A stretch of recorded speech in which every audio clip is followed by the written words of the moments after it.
A very warm welcome to all of you. I'm Neeru. ये जो हमारी लाइफ है इसमें बहुत सारे अप्स एंड डाउन्स आते हैं और बहुत बार हम कुछ इस तरह के भंवर में फंस जाते हैं जहाँ से हमारा निकलना मुश्किल हो जाता है। और ऐसा तब होता है जब जिन चीज़ों में हम विश्वास करते हैं, जो हमारी मान्यताएं होती हैं, वो कुछ इस प्रकार की होती हैं कि हमें क्लैरिटी नहीं मिलती अपनी लाइफ में कि किस तरह से हम आगे बढ़ें और हम वहीं पर स्टक हो जाते हैं। और यही एक ऐसी थ्योरी है कार्मा, जिसको हम बोलते हैं कार्मिक थ्योरी, कि हम अपने आप को डेस्टिनी के हवाले छोड़ देते हैं कि ये ही है हमारी लाइफ में, हमारी लाइफ ऐसी ही डेस्टिन्ड है और हम इसका कुछ नहीं कर सकते। और जब हम इस स्टेज पे पहुंच जाते हैं तो ये बहुत क्रॉनिक स्टेज होती है कि हम इसका कुछ नहीं कर सकते, जो होना है वही होगा। ये सोचना ही अपने आप में एक बहुत सफरिंग वाली बात है, एक होपलेसनेस वाली बात है, एक पावरलेसनेस वाली बात है। लेकिन ऐसा नहीं है, ये सत्य नहीं है, ये ट्रूथ नहीं है। हमारी लाइफ हम किस तरफ ले जाना चाहते हैं, जो हमारे से पास्ट की में गलतियां हुई हैं, जो बीज की तरह हमारे अंदर हैं, राइट, जो भी चीज़ें हमने अभी तक सीखी हैं या जो हमारे एक्सपीरियंसेस हैं, वो तब तक चेंज नहीं होते जब तक कि हम उनको चेंज नहीं करते और उनको देखने के लिए तैयार नहीं होते, और हम इसी तरह की मान्यताओं में फंसे रहते हैं और आगे बढ़ते रहते हैं। तो आज हम इसी की बात करेंगे कि किस तरह से इसको चेंज किया जाए। जो ये कार्मा है, जो हमारी लाइफ, जिसको हम डेस्टिन्ड बोल रहे हैं, हम इसके मास्टर कैसे बने और किस तरह से इसको चेंज किया जाए। तो इस वीडियो में जो भी मैं आप लोगों के साथ शेयर करने जा रही हूँ, वो बहुत ही हमारे जो वंडरफुल मास्टर रहे हैं, Paramahansa Yogananda. I am very sure कि आप सब लोग उनका, अगर आपने उनके बारे में ज़्यादा अध्ययन नहीं भी किया है तो आपने उनका नाम ज़रूर सुना है और आप उनको जानते ज़रूर हैं। और अगर कोई आप में से अभी भी कुछ इस तरह के व्यक्ति हैं जिन्होंने इनका नाम नहीं सुना या इनके बारे में अध्ययन नहीं किया या इनकी किताबें नहीं पढ़ी, please do so. It's really miraculous what he has experienced and what he tried to teach all of us, the human beings. So according to him, there are 3 ways, very important ways, जिससे हम जो हमारे कर्मा हैं उनके effect को ख़त्म कर सकते हैं। पहला है, you can minimize the effect of actions. Actions का यहाँ मतलब है कर्मा. कर्म मीन्स एक्शन। तो जो भी हमने किया है उसका फल तो हमें भुगतना ही पड़ेगा, है ना, चाहे इस लाइफ का हो चाहे पास्ट लाइफ का हो। और जिस बीज की मैंने बात करी है वो यही है कि वो बीज हमारे अंदर डोर्मेंट स्टेज में पड़े रहते हैं, मेमोरीज के रूप में होते हैं, और जैसे ही हमारी लाइफ की सिचुएशंस आने लगती हैं, मैनिफेस्ट होने लगती हैं, इसका मतलब वो वाला बीज अंकुरित हो रहा है। और तब तक अपने आप अंकुरित होता रहेगा जब तक कि हम उसको ध्यान से नहीं देखेंगे। तो पहला तरीका जो हमारे मास्टर ने बताया वो ये कि यू कैन मिनिमाइज, आप जो भी आपने कर्मा करा है उसका फल जो आपको मिल रहा है, कैसे पता चले कि हमें फल मिल रहा है? जब हम सफरिंग में होते हैं, जब हम ऐसी सिचुएशंस में होते हैं जहां हमें चैलेंज मिलते हैं, या हमारे अंदर ही कुछ इस तरह की मन स्थिति है कि हम हमेशा डरे हुए रहते हैं, हम पावरलेस फील करते हैं, हम विक्टिमहुड में होते हैं, हम जेलेसी फील करते हैं, हमारे रिलेशनशिप्स अच्छे नहीं होते, हमारे पास अबंडेंस की कमी होती है, और हर जगह जहाँ भी हम आगे बढ़ने की कोशिश करते हैं वहाँ हमें चैलेंजेस मिलते हैं। तो इसका सिर्फ और सिर्फ यही कारण है कि हमारी जो पास्ट लर्निंग्स हैं वहाँ पर कहीं कुछ गड़बड़ हुई है, इससे ज़्यादा कुछ नहीं। अगर यहीं पर मैं एक चीज़ को पूर्ण विराम देना चाहती हूँ कि कई लोग इस मान्यता में हैं कि भगवान हमें दंड दे रहे हैं, God has nothing to do with that. my dear friends, because God is always there to support us, to guide us. अगर आप किसी भी एग्ज़ाम में पास तभी होंगे जब आप उसकी पढ़ाई करेंगे. God is not going to come and study for that. तो पहला जो उन्होंने बताया कि जो आपके कर्म हैं उनका आप अब अगर उनका फल मिलना शुरू हो गया है तो उससे घबराएं नहीं, चार्ज लें और उसका इफ़ेक्ट जो है वो कम कर सकते हैं. दूसरा उन्होंने बताया कि you can resist the effect, कि आप में वो ताकत है कि उस इफेक्ट को आप रोक पाएं, उसको जो है वो अपनी शक्ति से उसको रेजिस्ट कर पाएं. और थर्ड उन्होंने बताया कि you can completely stop it, और आप में वो भी ताकत है कि आप इस जो कर्मा है, जो बैड कर्मा है, इनके इफेक्ट को आप कंप्लीटली भी रोक सकते हैं. तो वन बाय वन हम इसको डिस्कस करेंगे. जैसे उन्होंने पहले बताया कि आप जो है इसके इफेक्ट को मिनिमाइज कर सकते हैं.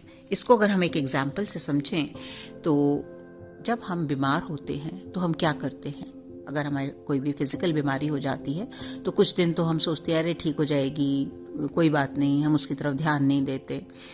फिर अगर वो ठीक नहीं हो रही होती तो हम फिर कुछ घर वालों से पूछते हैं कि क्या दवाई खा लें, या घर में कुछ पड़ी हुई है, या इसी तरह की पहले कुछ बीमारी हुई है, या मेरे फ्रेंड को हुई है, या मेरे किसी रिश्तेदार को हुई है, उनसे पूछ पाछ के हम अपनी वो दवाई करते हैं.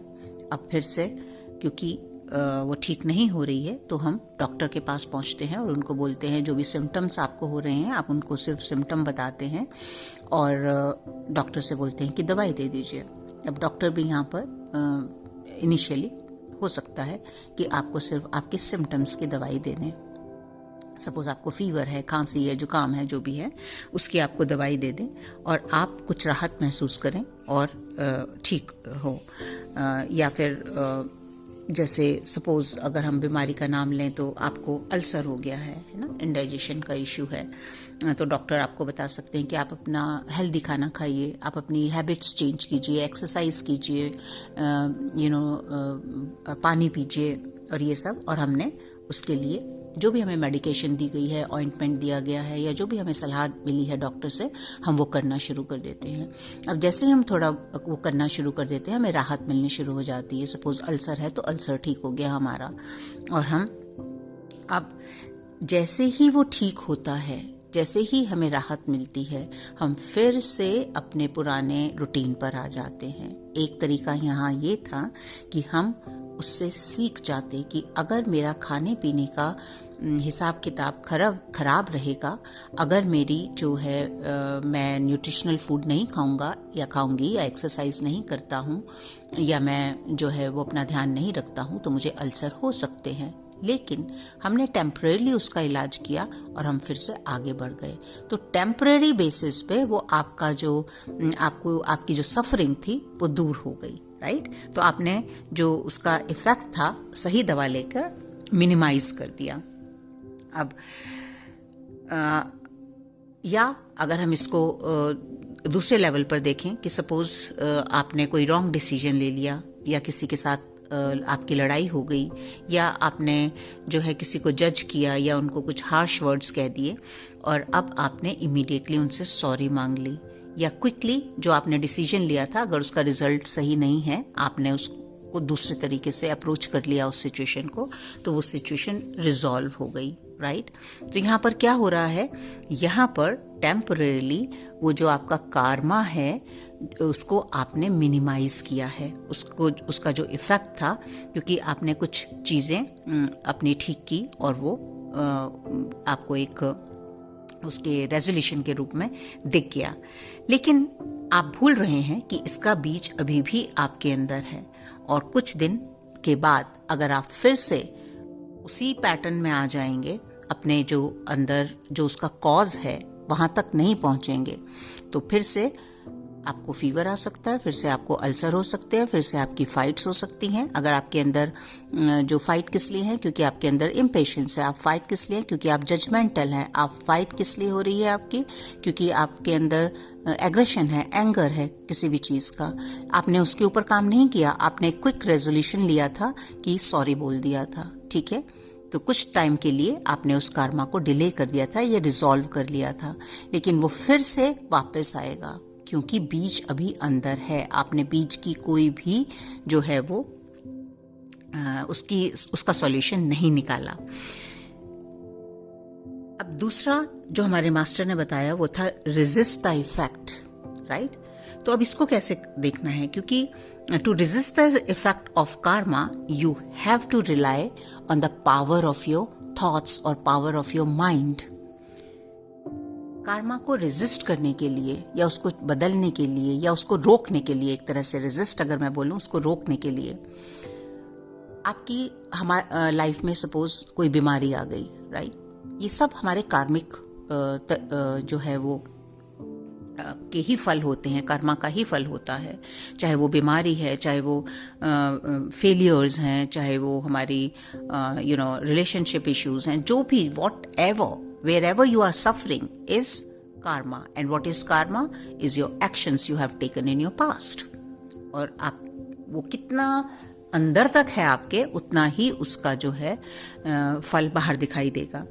तो यहाँ पर सबसे ज़्यादा ये जो सीड्स जिनकी हम बात कर रहे हैं, जो पड़े हुए हैं हमारे अंदर, ये कहाँ पर हैं? हमारे माइंड में, हमारे थॉट्स के रूप में, हमारे उनके साथ कनेक्टेड हैं हमारे इमोशंस। तो ये जो आपका माइंड है ये बहुत पावरफुल है और आप इसको जिस तरफ भी ले जाएंगे ये उसी तरफ जाएगा। या तो अब आप यहाँ पर गिव अप कर दीजिए, ओ बीमारी आ गई, डॉक्टर ने बोल दिया कि ये तो टर्मिनल डिजीज़ है, ये तो ठीक नहीं हो सकती है, हमारा पुअर मी, मेरा बैड कर्मा, जैसे और बात भी इस तरह से की जाती है जैसे कोई बाहर बैठा हुआ है और वो आपको प्रताड़ित कर रहा है, राइट। वहाँ भी ये अवेयरनेस के साथ नहीं देखा जाता कि why I develop this illness, this sickness, this situation, this issue, this problem, there is no awareness। और तो माइंड में उसी तरह के थॉट्स चल रहे हैं, पावरलेसनेस के, होपलेसनेस के, सिकनेस के, गिविंग अप थॉट्स। लेकिन आप किस तरह से इसको चेंज कर सकते हैं? रेजिस्ट कीजिए इन थॉट्स को। जैसे ही वो फियर क्रीप इन हो आपके अंदर कि अब कुछ नहीं होगा, राइट, ये कहाँ से आ रहा है? ये भी आपने ही बीज डाला हुआ है कि कुछ नहीं होगा।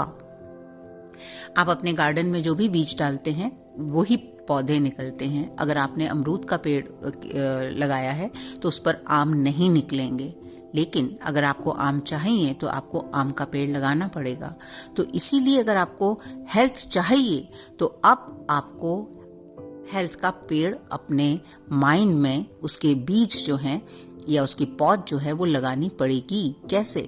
जैसे ही आपके माइंड में ये फियर आता है कि मैं कभी ठीक नहीं हो सकता, मैं कभी ठीक नहीं हो सकती, ये बीमारी जो है वो टर्मिनल है, keep taking action towards the betterment of your health.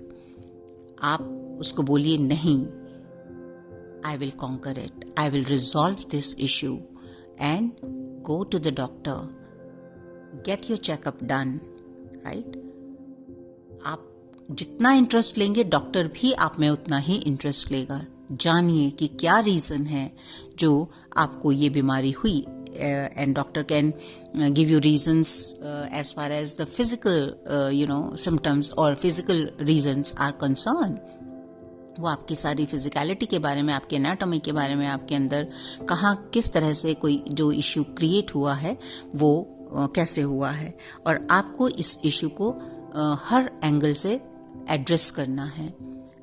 आप डॉक्टर से दवाई लेकर आएंगे, अपना चेकअप कराएंगे, अपने जो है टेस्ट कराएंगे, और आप के पास एक सॉल्यूशन होगा मेडिकेशन के रूप में, ट्रीटमेंट के रूप में। अब आप अपने माइंड में देखेंगे कि मेरा माइंड क्या बोल रहा है। क्या वो डर रहा है?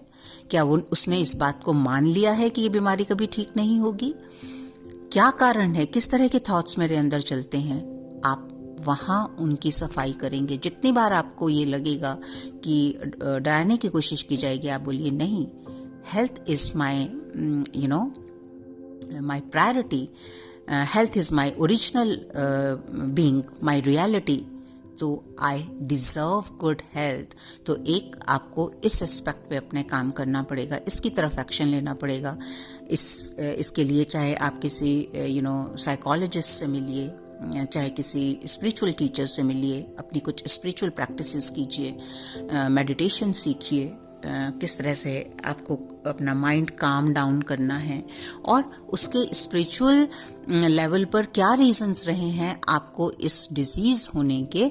अगर आप इन सारी चीज़ों को एक साथ एड्रेस करेंगे, अपने खाने पीने की व्यवस्था को ठीक करेंगे, तो 100% आप इस जो ये आपके लाइफ में सिचुएशन आई है, जो ये कार्मा मैनिफेस्ट हो रहा है, इसको आप रेजिस्ट कर सकते हैं, इसको आप रोक सकते हैं। तो यहाँ पर जो आपकी माइंड की कंडीशन है, आपके जो बिलीफ हैं, वो आपको बदलने होंगे, और ये बहुत बड़ी पावर जो है ये आपके साथ है, क्योंकि ऑलरेडी जो बिलीफ हैं, ऑलरेडी जो आपका माइंडसेट है, ऑलरेडी जो पैटर्न्स हैं, ऑलरेडी जो आप सोचते हैं, वो भी किसी ने बाहर से आपको डाल के नहीं दिए हैं, वो भी आपने ही डाले हैं। तो that's you who is doing that, no one else from outside, not even God, because what God has given you perfect health, everything perfect, perfect relationship based on love, peace, harmony, abundance that God has given you. But where you are standing right now, it's your own creation. So in this video, we'll only discuss these 2 points. In next video, we are going to elaborate more कि हम अपने इस karma को, जो baggage हमारे ऊपर है, इसको हम कैसे टोटली एंड कम्प्लीटली क्लियर कर सकते हैं, रिजॉल्व कर सकते हैं, उस सीट को चेंज कर सकते हैं जिससे ये बार बार हमारी लाइफ में आ रहा है। और इसके लिए एक बहुत ही सुंदर सा 2 जो हैं वो स्विच वर्ड्स क्या होते हैं? ये कुछ ऐसे वर्ड्स हैं जिनका हो सकता है आपको मीनिंग ना समझ आए, लेकिन एक मास्टर्स ने क्रिएट किए हैं। इनकी वाइब्रेशन ऐसी होती है कि जब आप इसको जो है रिसाइट करते हैं या लिखते हैं, तो आपका जो सबकॉन्शियस माइंड है, वहाँ जो प्रोग्रामिंग है वो चेंज होती है। तो for karma and negative patterns to clear, I am going to share 2 beautiful switch words on my Instagram page, so you can go and check it out and use it. How you can use them? As I said, as it is, you can recite them, or you can write on the left side of your body, on your left hand, on your left thigh, leg, anywhere, on your stomach, wherever you can write. And this works for 24 hours. 24 hours means like suppose you take bath today and then you write, and then till you take bath tomorrow morning, or whenever, even if you are going to take it in the evening, then obvious है कि water से वो rinse हो जाएगा, right? So you can use that way. You can write them down in your notebook. How many times? It's better to do is minimum 28 times once, and if you can do 3-4 times in a day, and more you do is better it is. After a while आपको ये याद हो जाता है, तो आप उसको कहीं भी ड्राइव करते हुए, उठते बैठते, इधर उधर काम करते हुए भी उसको हम जो है वो रिसाइट कर सकते हैं। एज आई सेड कि your subconscious will take it over and it will work, but this is only a side tool. The main thing which I am talking about, you should consider that, and whatever I'm sharing with you, friends, don't take or don't listen anything superficially. Just go deep within and try to understand कि आप लोगों के साथ क्या share किया जा रहा है, क्या बात की जा रही है. Why I'm sharing is because it has changed my life. तो we are all same, we are all similar. जो भी मैनिफेस्टेशन होती है लाइफ में, वो सबके एक ही तरह से होती है. तो if I can change my life, you can too. Believe me. So look after yourself, love yourself. और अभी भी अगर आपने ये जो चैनल है इसको सब्सक्राइब नहीं किया है और आपको ऐसा लगता है कि it can help you, please do subscribe my channel and you can share with your friends and family. I'll meet you in my next video. Till then, love yourself and look after yourself. You deserve the best and a very joyful life. Love you all. Bye.